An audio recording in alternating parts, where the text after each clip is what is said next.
Friends, I want you all to take a good hard look at this document.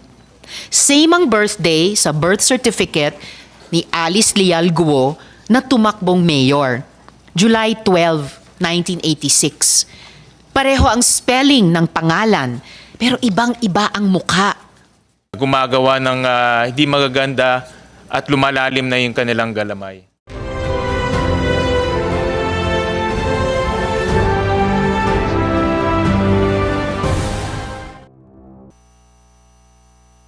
Thank you, Madam Chair. Magandang umaga po sa lahat.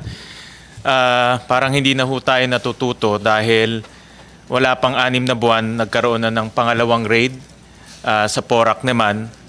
Yung nangyari sa Bamban, March of this year, 2024, nagkaroon ng malaking raid. Nakita natin kung gaano kalaki yung Pogo Hub na ipinatayo sa Bamban.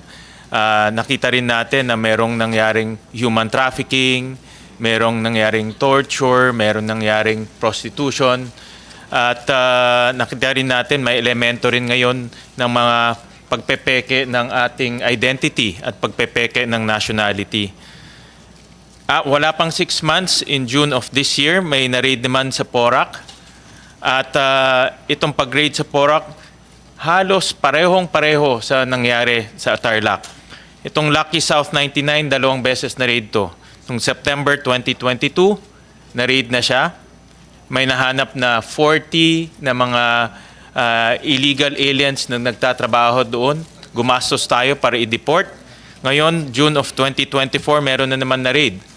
At nung pag-ikot ho namin doon, itong pasilidad, itong Pogo Hub na ito, hindi pang karaniwang Pogo Hub. Para sa akin, ito na siguro yung pinakamalaking Pogo Hub na napuntahan ho natin. Dahil halos ang na-discover computers yung 2,300 computers.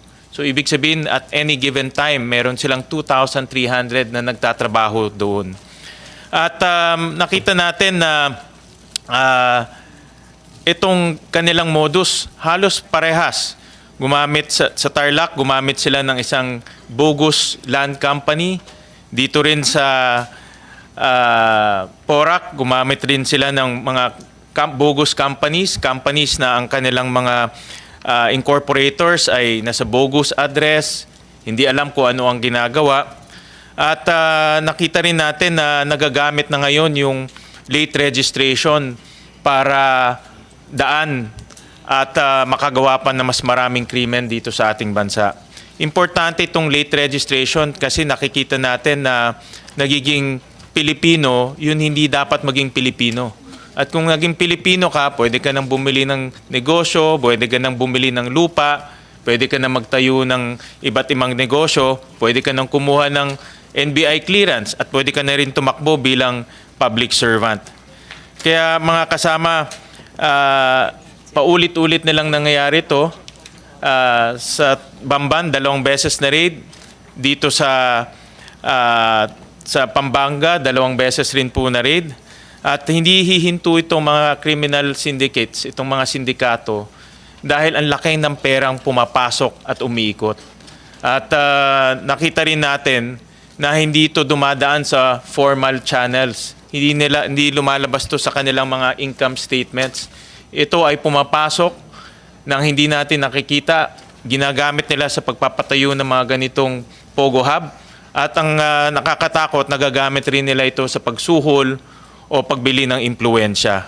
Kaya dapat na talagang pahintuin itong mga pogo sa ating bansa dahil ito ang nabibigay daan sa mas marami pang kriminalidad, lalong-lalo na walang katahimikan na nangyayari sa ating bansa. At nananawagan din po ako sa ating mga kasamahan na suportahan itong pagban dahil hindi tatahimik ang ating bansang Pilipinas hanggat nandito sila dahil pumapasok sila, gumagawa ng hindi magaganda at lumalalim na yung kanilang galamay. So maraming salamat, Madam Chair, for hearing this resolution. Thank you. A few days ago, Mayor Alice Guo and some other individuals were charged under the expanded Anti-Trafficking in Persons Act. Ako po'y masaya na siya po ay nakasuhan. At nakasuhan sa ilalim ng isang batas na pinanganak din nitong komite the Committee on Women, Children, Family Relations, and Gender Equality. But it seems that Alice Guo is only the tip of an iceberg. Kung tamang binahagi sa amin na intelligence information noong executive session a few weeks ago at kanina lamang din, this committee hearing is in the process of uncovering a deep and deadly web of bad actors involving international criminal syndicates, local and national politicians, and perhaps malevolent elements of a foreign state. Nakakalula ang impormasyon na aming natatanggap. Kaya sa palagay ko po, ay mahalaga na ibalangkas ng maayos. Una po, let us tackle head-on this issue of the identity ni Alice Guo. Si Alice Guo po ay nagpadala ng excuse letter sa ating komite dahil hindi daw siya makakadalo. This is truly unfortunate dahil ang dami po niyang kailangang sagutin sa atin. Itatanong ko sana sa kanya para diretsahan niya sagutin. Pero papakita ko na lang ngayon dahil sobra ako nabigla dito. As has already been reported, Alice Guo's Chinese identity appears to be Guo Haping, fully Chinese with 2 Chinese parents. Ito po ay nakita natin sa Special Investment Resident Visa o SIRV application ni Lin Wenye. I wrote to the NBI to request the biometrics data of both Guo Haping and Alice Guo, looking to compare their fingerprints. Atin pong nakuha ang kanilang fingerprints at sa kasalukuyan ay ito ay ina-analyze. Ngunit po, salamat sa maagap na tugon ng bagong NBI Director, Jaime Santiago, nakuha din po natin ang impormasyon na may... Ito na ba? Ito yung una dapat? Apo, ito po yung una. Ito na po yung, tuloy-tuloy na lang. Okay. Nakuha din po natin na may Alice Leal Guo na nasa database ng NBI. Ito po ang Alice Guo na yon. Friends, I want you all to take a good hard look at this document. Same ang birthday sa birth certificate ni Alice Leal Guo na tumakbong mayor, July 12, 1986. Pareho ang spelling ng pangalan, pero ibang-iba ang mukha. Napakadami ko pong katanungan. Is it a coincidence na may dalawang Alice Leal Guo na pinanganak on July 12, 1986 sa Tarlac?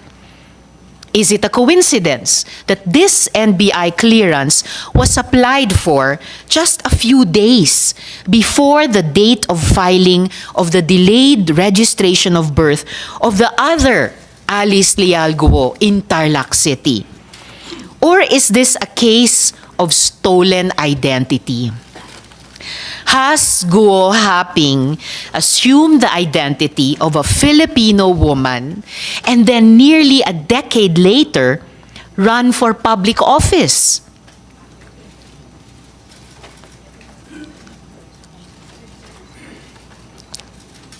Sino po ang babaeng ito na may pangalang Alice Leal Guo pero hindi kamukha ni Mayor? Nasaan na po siya ngayon? Bakit kailangan ni Guo Haping nakawin ang pagkatao ni Ms. Alice Leal Guo kung mayroon na siyang validly issued investor's visa na papahintulutan siyang mamalagi dito? Which leads us to our next question. How large and what is the nature of Alice Guo's networks? May ebidensya na tayong nakita na may link ang Bamban Pogo Hub to Clarkson Valley. Isang pogo na atin ang naunang na ocular na mayroong mga video room at mga models para sa love scam. At ang huling gusto kong masagot na tinatanong na rin ng buong bayan, sino ba ang protektor ng mga pogo na ito? Gaano po kataas sa food chain ang mga protektor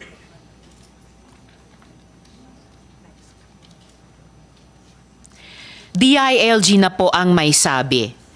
Pogo money can influence the 2025 elections. Mayor Alice certainly likes having friends in high places. Hindi po basta-basta ang mga kaibigan niya.